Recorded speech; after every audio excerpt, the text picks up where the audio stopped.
बिस्मिल्लाहिर्रहमानिर्रहीम। इय्याका नअबुदु व इय्याका नस्तईन। अल्लाह तेरी इबादत करते और सिर्फ तेरे से मदद मांगते हैं मौला। लाहौर आज पहले तो मैं जिस तादाद में आप आज हॉकी स्टेडियम में आए, जश्न आजादी बनाने के लिए, मैं खास तौर पे अपनी बहनों को खुशामदीद कहता हूं। आज वो मुल्क खुशकिस्मत है जिसकी माएं और बहनें आजादी का जज्बा रखती हैं, जिनमें शऊर होता है। और वो मुल्क खुशकिस्मत है जिसर इस तरह के जुनूनी बाशऊर नौजवान होते हैं।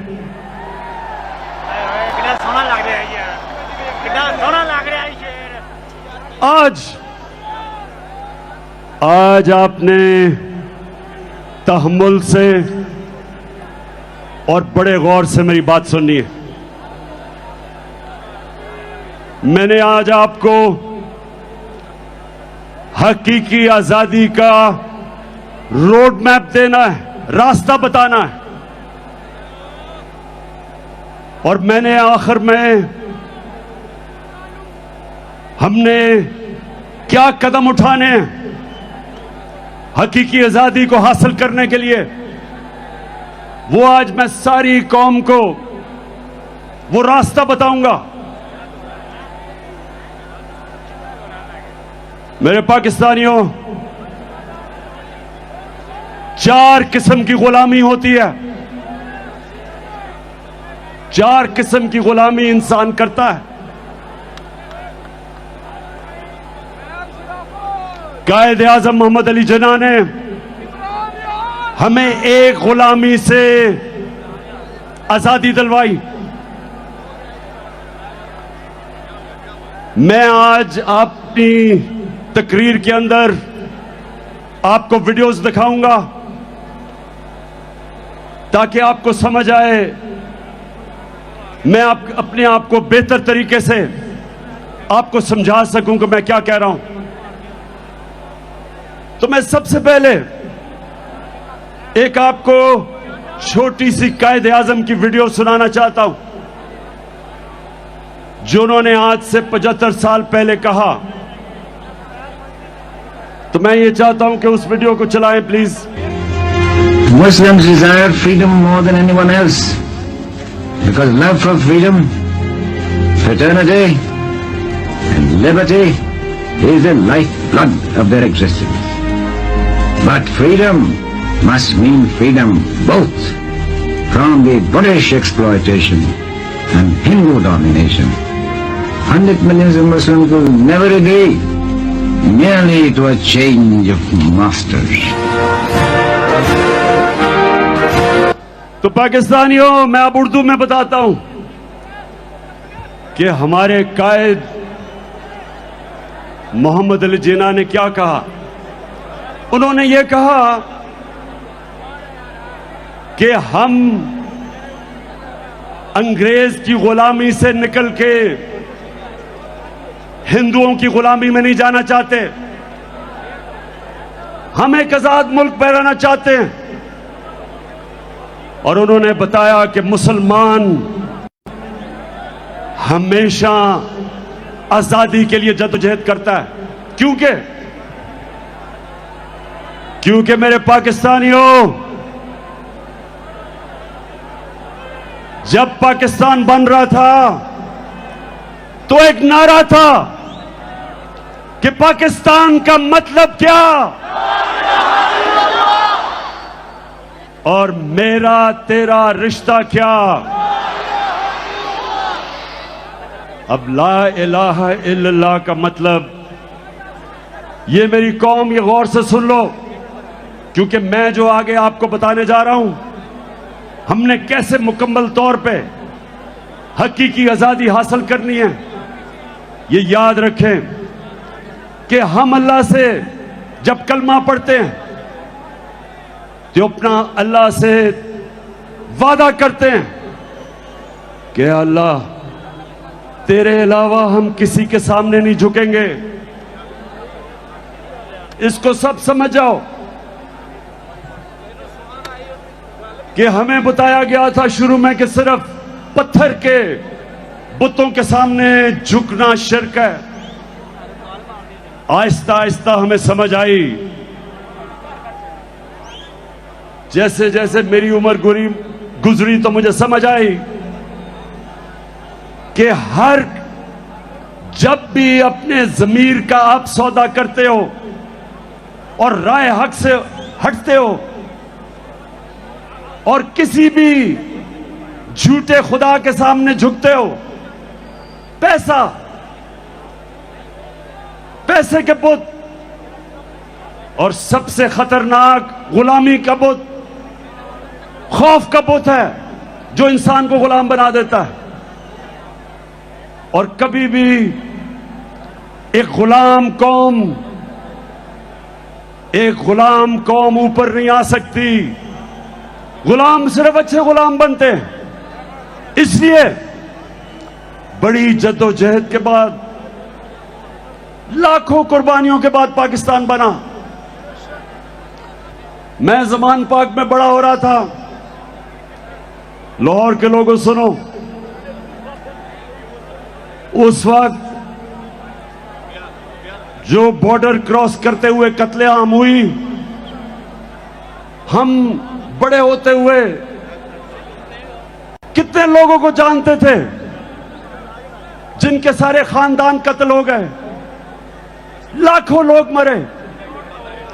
हमारा घर नहर पे, ज़मान पाक पे, मेरी वालदा बताती हैं कि वो शाम को जब कभी नहर के ऊपर सैर करने जाती थी तो वहां इतने लोग बैठे होते थे जो हिंदुस्तान से आए और एक एक दुख भरी कहानी सुनाता था कि सारा का सारा खानदान कत्ल हो गया।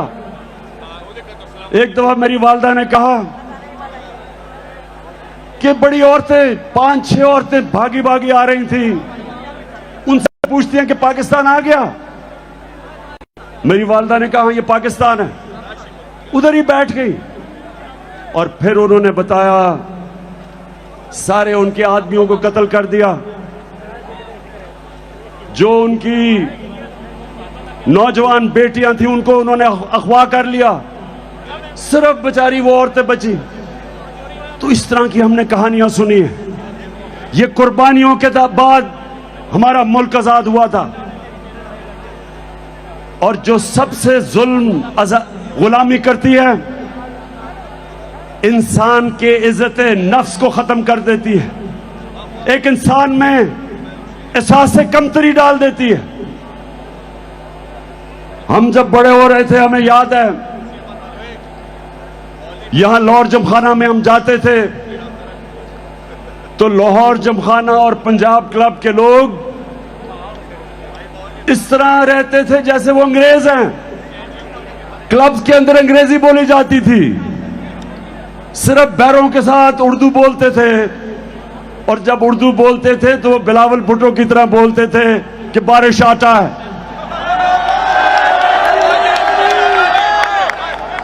यानी कि एहसास से कमतरी ऐसे थी कि पाकिस्तानी अंग्रेज बनना चाहते थे और ये गुलामी करती है।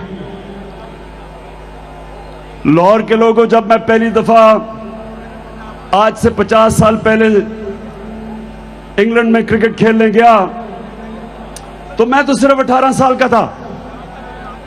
तो मुझे अभी भी याद है, मेरे सीनियर प्लेयर मुझे कहते, ये कानों ने सुना कि इमरान सोचो भी ना कि हम अंग्रेज को हरा सकते हैं, अगर इज्जत से हार के वापस आ गए तो बहुत बड़ी कामयाबी होगी। एहसास कमतरी थी। जीते हुए मैच हम हार जाते थे क्योंकि हमारे अंदर खुद एतमादी नहीं थी कि हम जीत सकते।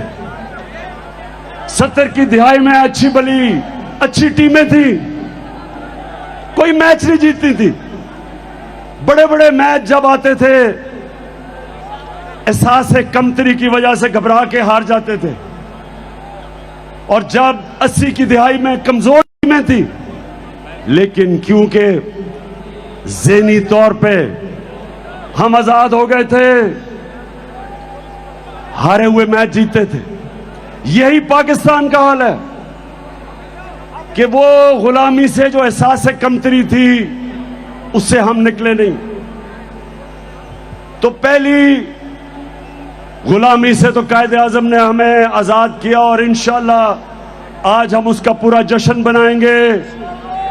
12 बजे हम 14 अगस्त को उसका शानदार इस्तकबाल करेंगे, सब मिलके पाकिस्तान का तराना गाएंगे।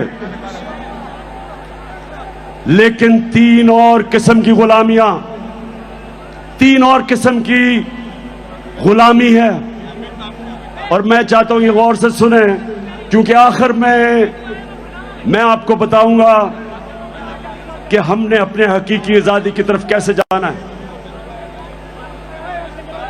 जो दूसरी किस्म की गुलामी है वो ज़हनी गुलामी, और वो मैं जब अपनी सारी कौम को मदीना की रियासत का बताता हूं तो मेरे नबी सल्लल्लाहु अलैहि वसल्लम ने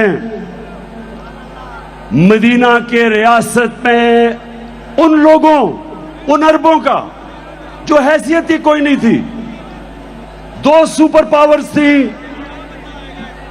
मगरिब में और मशरिक में, Byzantine Roman empire, Persian empire. उन्होंने क्या किया, गौर से सुनो मेरे नौजवानों, कि उन्होंने उन लोगों को दुनिया की इमामत करवा दी। 10 साल 622 और 632 जब मेरे नबी सल्लल्लाहु अलैहि वसल्लम दुनिया से गए, वो ही अरब जिनकी हैसियत नहीं थी दुनिया की इमामत की, तो वो क्या किया उन्होंने, अब ये गौर से सुने क्या किया। 2 काम किए, क्योंकि ये लोग, हमारे लोगों को गलतफहमी है कि तलवार से इस्लाम फैला। 10 सालों के अंदर 622 और 632 के बीच में सिर्फ 1300 से 1400 लोग मरे जंगों में। फिर से सुन लें, 10 सालों में दोनों तरफ सारी जंगों में 1300 से 1400 लोग मरे, लेकिन सारे अरब में इस्लाम फैल गया। वो तलवार से इनकलाब नहीं आया था, वो फिक्री इनकलाब था, ज़हनों के अंदर इनकलाब आया था। और वो मैं चाहता हूं दूसरी चीज कि आप समझें कि हमने कैसे अपनी नबी की सीरत के ऊपर चलते हुए इस मुल्क के नौजवानों को ज़हनी तौर पे आजाद करना है। 2 चीजें की उन्होंने। सबसे पहले उन्होंने तालीम के ऊपर जोर दिया। उन्होंने कहा कि अगर चाइना भी तालीम हासिल करने के लिए जाना पड़े, इल्म के पीछे चाइना भी जाना पड़े, तो जाओ। मतलब उन दिनों में चाइना जाना का मतलब कि अपनी जान की बाजी खेलना।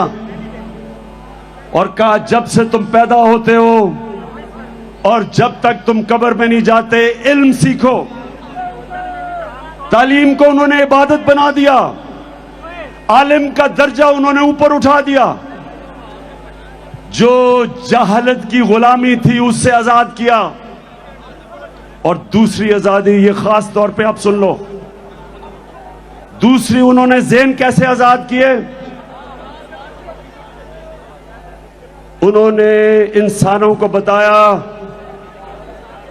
कि ये जो खौफ है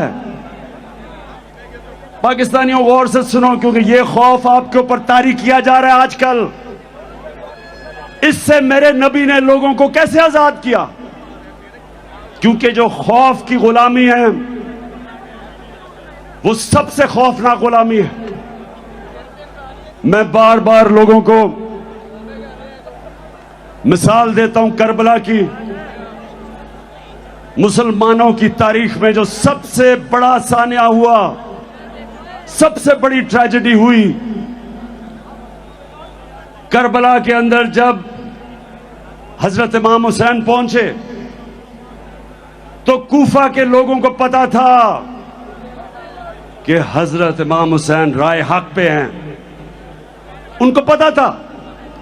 लेकिन यजीद के खौफ की वजह से, उसके जुल्म से डर के उन्होंने उनकी मदद नहीं की। और हमेशा कूफा के लोगों ने बाद में पछताए कि क्यों नहीं हमने उनकी मदद की और इस्लाम की तारीख की सबसे बड़ी ट्रेजेडी होने दी। तो नबी ने लोगों को कैसे आजाद किया खौफ से? उन्होंने कहा 3 सबसे बड़े खौफ हैं इंसान के। सबसे बड़ा खौफ मौत का खौफ, दूसरा खौफ कि मैं जलील ना हो जाऊं, मैं फेल ना हो जाऊं, और तीसरा खौफ मेरी रिस्क ना चली जाए, मेरी नौकरी ना चली जाए, मेरी बिजनेस ना बंद हो जाए।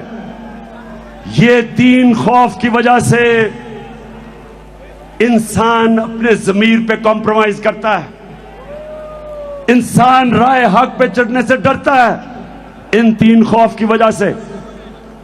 मैं जब पॉलिटिक्स में आया तो मैं जब पढ़े लिखे लोगों को कहता था कि मेरे साथ आओ पॉलिटिक्स में, अगर पॉलिटिक्स में करप्ट लोग हैं तो ईमानदार लोगों को आना चाहिए। मुझे अफसोस से कहना पड़ता है कि पढ़े लिखे और ईमानदार लोग ज्यादातर मुझे कहते थे पॉलिटिक्स बड़ी गंदी है, हमें जलील कर देंगे। मैं आज भी लोगों को कहता हूं,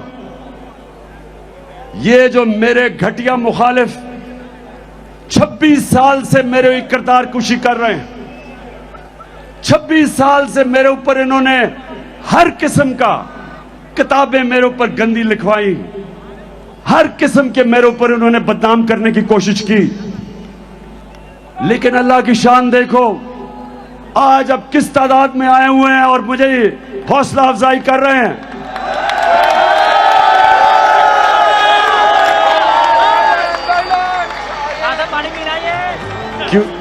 क्योंकि मेरे पाकिस्तानियों, ये अल्लाह ने कुरान में लिखा हुआ है कि इज्जत और जिल्लत मेरे हाथ में है। नहीं तो अमीर लोग, पैसे वाले लोग इज्जत खरीद सकते, लेकिन इज्जत नहीं खरीद सकते। और नहीं तो कमजोर और गरीब जलील होते। ऐसा नहीं है।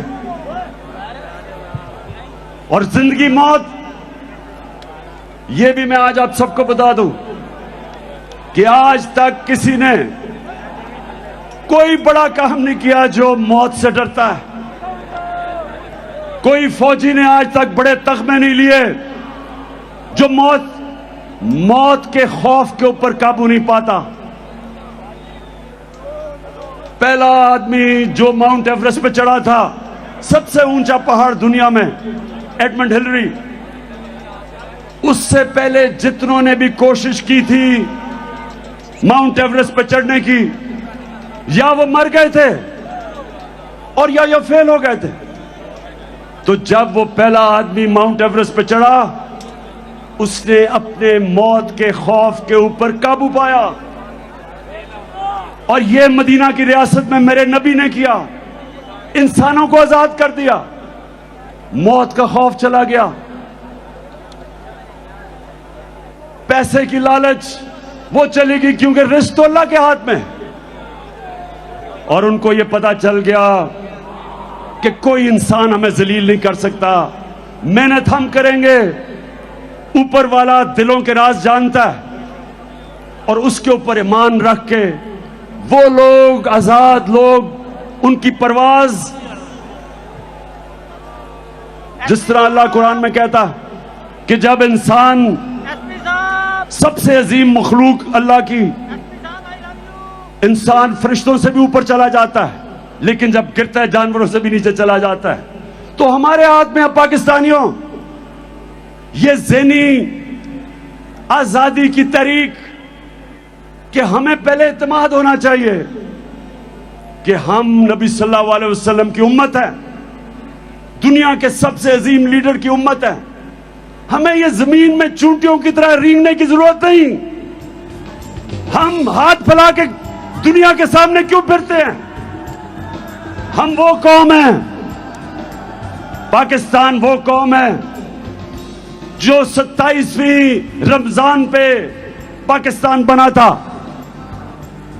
अल्लाह ने इस मुल्क को हर किस्म की नेमत दी है, लेकिन कोई भी कौम जो गुलाम होती है, गुलाम ज़हनियत की, वो कभी उसकी परवाज ऊपर नहीं होती। तो दूसरी चीज कि हमने अपने बच्चों को नबी सल्लल्लाहु अलैहि वसल्लम की सीरत पढ़ानी है। मैं जब प्राइम मिनिस्टर था, मैंने रहमतुल लिल आलमीन अथॉरिटी बनाई, बड़े बड़े स्कॉलर्स को उसमें बिठाया।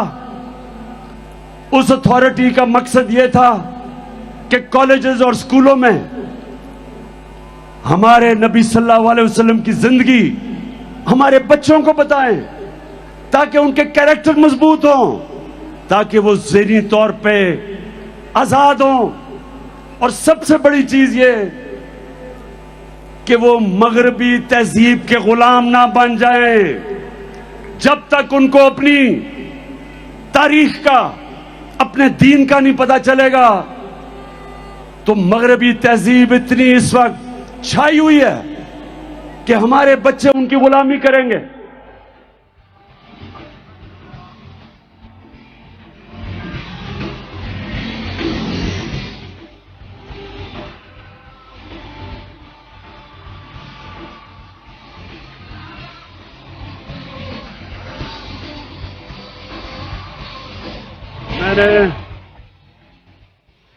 और तीसरी गुलामी जिससे हमने आजाद होना है। अब ये मेरे पाकिस्तानियों गौर से सुनो, देखें, पहले तो मैं आप सबको एक बात बता दूं कि मैं कभी भी किसी मुल्क के खिलाफ नहीं हूं, मैं किसी मुल्क का एंटी नहीं हूं।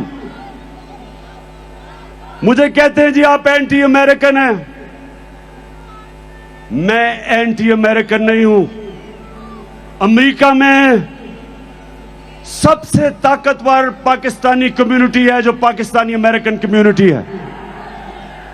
यह ताकतवर कम्युनिटी है। हम क्यों एक मुल्क के एंटी हों जिधर सबसे पैसे वाले हुनरमंद प्रोफेशनल्स पाकिस्तानी बैठे हुए हैं। और दूसरी चीज कि अमेरिका को पाकिस्तान सबसे ज्यादा अपनी चीजें एक्सपोर्ट करती है, हमारी सबसे ज्यादा एक्सपोर्ट्स अमेरिका को है। तो मैं बिल्कुल एंटी अमेरिकन नहीं हूं। मैं अमेरिका से दोस्ती चाहता हूं, लेकिन पाकिस्तानियों मैं गुलामी नहीं चाहता। लाहौर के बाशऊर लोगों गौर से अब सुनना, मैं अपनी असल चीजों पे आने लगा हूं। गौर से सुनना, क्योंकि मैंने आज आपको मैंने अपने हकीकी आजादी का रोड मैप देना है। तो ये जरा गौर से सुन लें। मैं ज्यादातर पाकिस्तानियों से बेहतर अमेरिका को भी जानता हूं, मगरबी तहजीब को भी जानता हूं। क्रिकेट की वजह से कई साल मैं उनके बरतानिया में रहा, यूनिवर्सिटी उधर गई, दोस्तियां मेरी थी वहां। मैं उनके कल्चर को अंदर से जानता हूं।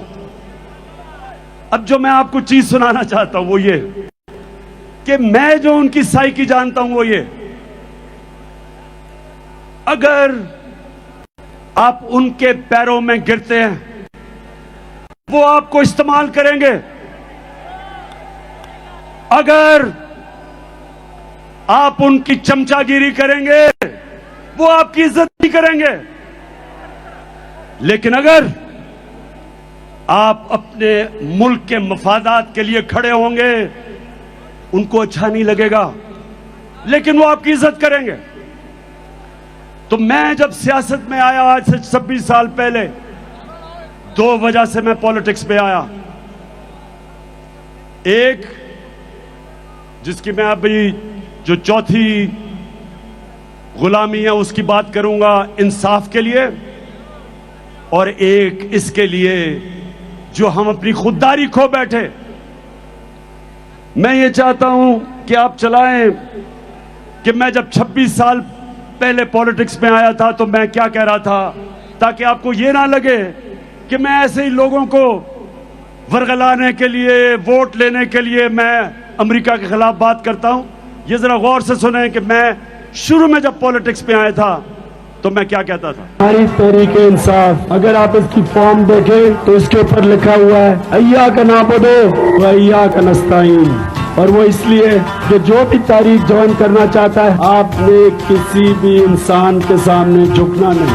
करते हैं कभी अमेरिका के सामने, कभी बैंकों के सामने, कभी बैरूनी मुल्कों के सामने।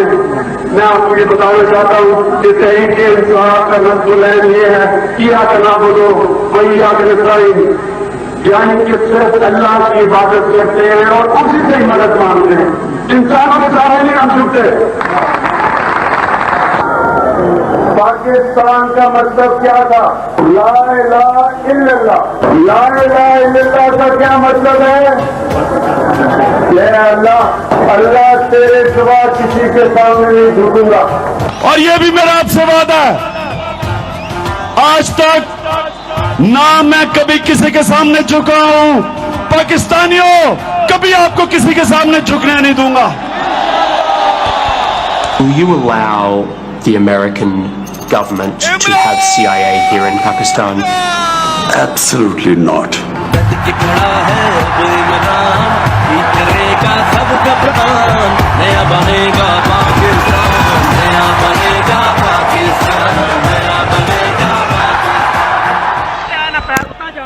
मैं ये मेरे पाकिस्तानियों ये आपको इसलिए बता रहा हूं कि मैं वो पाकिस्तानी था जिसको अल्लाह ने सबसे ज्यादा शोहरत दी। पैसा मेरी जिंदगी के मुताबिक बहुत था। मुझे क्या जरूरत पड़ी थी कि अगर मैं जाती मफादात के लिए पॉलिटिक्स में आता, कि जिस इंसान को अल्लाह ने सब दिया था उसको क्या जरूरत पड़ी थी कि 26 साल अपनी जिंदगी के पॉलिटिक्स में गुजारे और इन गंदे लोगों के साथ मथा लगाए।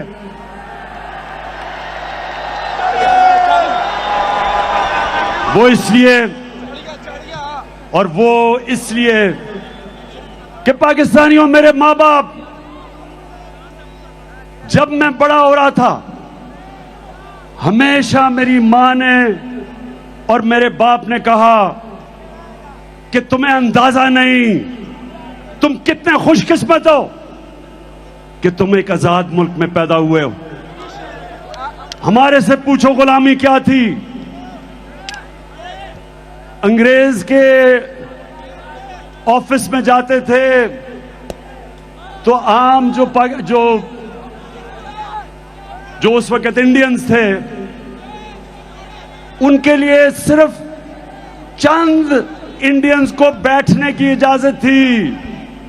अंग्रेज के ऑफिस में आप खड़े रहते थे, उनकी कैंटोनमेंट थी, उनके क्लब्स थे, वहां कहीं ऐसे लिखा हुआ था कि इंडियंस और कुत्तों को इजाजत नहीं। ये होती है गुलामी। तो मैं बचपन से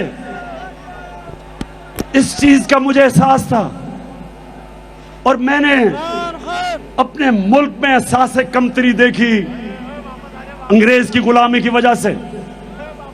और हमेशा जब मैं क्रिकेट की खेलों में जाता था तो हम वो टीम जो कोई मैच नहीं जीतती थी, क्रिकेट की ग्राउंडों के ऊपर आहिस्ता आहिस्ता एक वक्त आया कि हमने अंग्रेजों को भी हराया, दुनिया को हराया, वर्ल्ड चैंपियंस बन गए। और मुझे फख्र था इस चीज का कि मैंने अपने मुल्क को ऊपर लेके गया। लेकिन मुझे हमेशा अफसोस होता था कि जब मैं अपने हुक्मरान, कोई बाहर से गोरा आता था, उसके सामने हाथ बांध के खड़े हो जाते थे, शर्म आती थी मुझे। और जब 26 साल पहले पॉलिटिक्स में आया तो ये जो आप सुन रहे हैं, ये आज से नहीं मैं बातें कर रहा। मेरी मोटिवेशन थी कि अल्लाह तूने मुझे कभी मौका दिया तो मैं अपने मुल्क को पैर पे खड़ा करूंगा, एक खुददार कौम बनाऊंगा और कभी किसी के सामने नहीं झुकने दूंगा।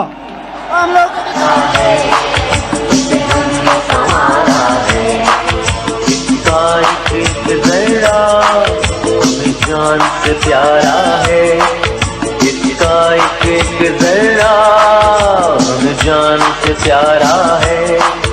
ये देश, ये देश, ये देश हमारा है, ये देश हमारा है, ये देश। तो मैं अब जरा आपको वीडियोस दिखाऊंगा, जरा संभल के देखना। इन लोगों की मैं बात कर रहा हूं जो हमें शर्मिंदा करवाते थे, जिनको अपनी तो इज्जत नहीं थी, कौम की भी इज्जत मिट्टी में लगा देते थे। तो सबसे पहले हमारा डिफेंस मिनिस्टर और फॉरेन मिनिस्टर, वो जरा अमेरिका के मुतालिक क्या कह रहा है, जरा दिखाओ। ये लगे हुए हैं अमेरिका की मर्जी से लगे हुए हैं। अमेरिका चाहे तो ये सारे के सारे जो हमें जो इस वक्त ड्रिप्स लगी हुई हैं या वेंटिलेटर लगे हैं, ये डिफेंस मिनिस्टर, फॉरेन मिनिस्टर ये कह रहा है कि अमेरिका ने हमें वेंटिलेटर पर रखा हुआ है, जब चाहे वो खींच दे और हम मर जाएंगे।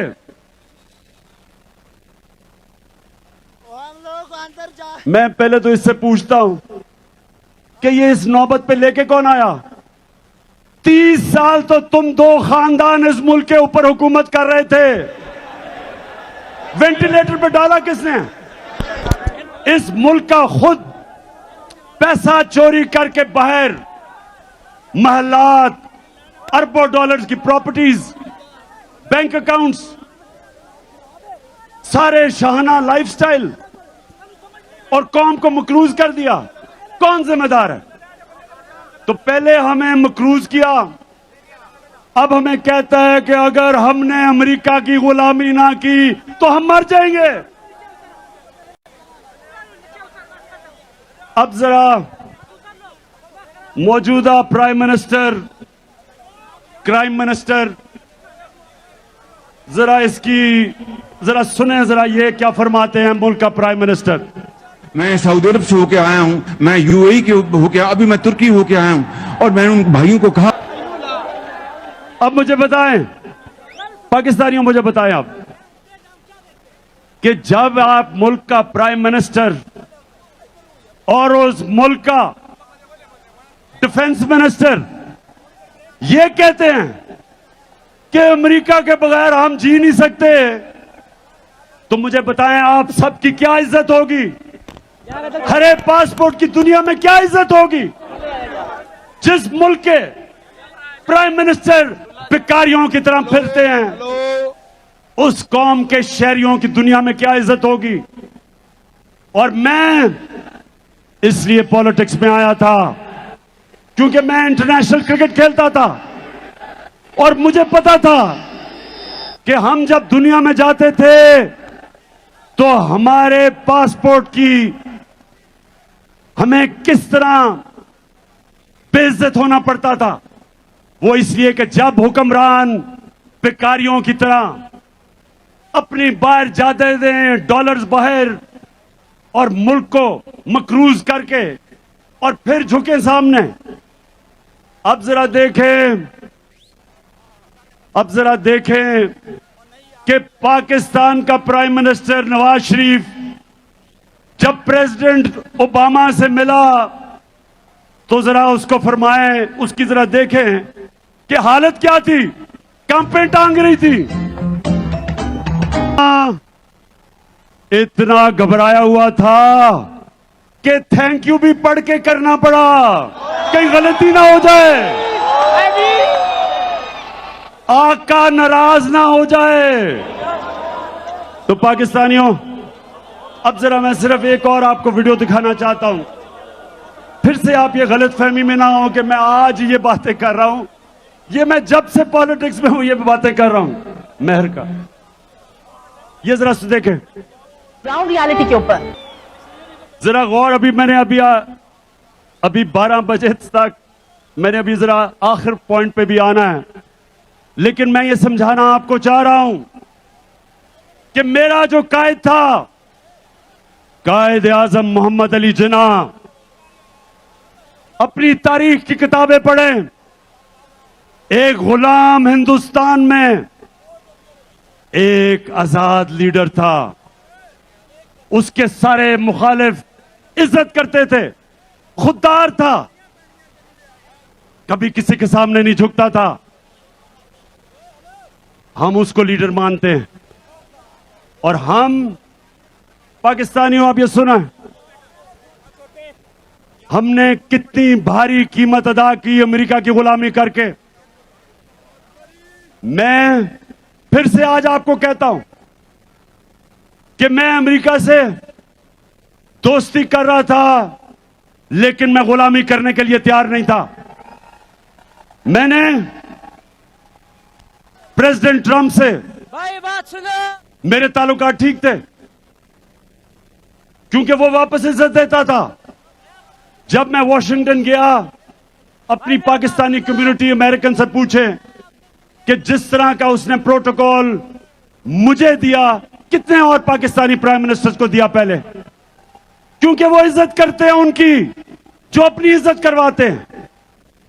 मैं जिधर उनसे मुखालफत करता हूं वो ये कि उन्होंने धमकी दी जनरल मुशर्रफ को और कहा कि पाकिस्तान को अमेरिका की जंग में अगर शामिल ना किया, आपने शिरकत ना की, तो पाकिस्तान को वो तबाह कर देंगे।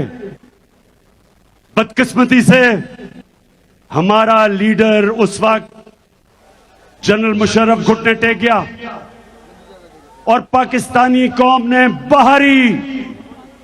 बाहरी कुर्बानी अदा की उसके लिए। जो अमेरिका में दहशतगर्दी हुई थी, न्यूयॉर्क में 2,500 अमेरिकन मरा था, उनकी जंग में शिरकत करके 80,000 पाकिस्तानी कुर्बान हुआ। दुनिया की तारीख में पहली दफा गुलामी की यह इंतहा थी कि जंग उनकी लड़ रहे हैं, हमारे फौजी कुर्बानियां दे रहे हैं, हमारे शहरी कुर्बानियां दे रहे हैं, और हमारे ऊपर 400 ड्रोन अटैक किए अमेरिका ने। ड्रोन अटैक का मतलब कि देहातों में जाके बमबारी करके लोग मारते थे। कौन सा मुल्क इजाजत देता है कि कोई और मुल्क फैसला करे कौन सा पाकिस्तान में दहशतगर्द है और आके उसको मार दे? हमारा दहशतगर्द अल्ताफ हुसैन 30 साल से बैठा हुआ है बरतानिया में, हजारों लोग मरवाए उसने। क्या बरतानिया पाकिस्तान को इजाजत देगा कि हम अल्ताफ हुसैन के ऊपर ड्रोन अटैक करें? वो नहीं करेंगे। वो कहेंगे ये हमारे कानून के खिलाफ है, अदालत में जाके साबित करो कि वो दहशतगर्द है। तो हमारे मुल्क में आप फैसला करके जिसको मर्जी 400 ड्रोन अटैक किए, एक मदरसे के ऊपर ड्रोन अटैक करके 60 बच्चों को मार दिया, और यहां चूहे बैठे हुए थे, किसी की जरूरत नहीं थी अमेरिका को कहे कि तुम जुल्म कर रहे हो। एक तहरीक इंसाफ ने ड्रोन अटैक्स के खिलाफ धरने दिए, बाकी ये जो नवाज शरीफ और आसिफ जरदारी, इनके मुंह से चू नहीं निकलती थी, क्योंकि इनके अरबों डॉलर बाहर पड़े हुए थे और ये डरते थे कि कभी भी इनका पैसा जब्त कर सकते हैं। ये पैसे की पूजा करने वाले हमारे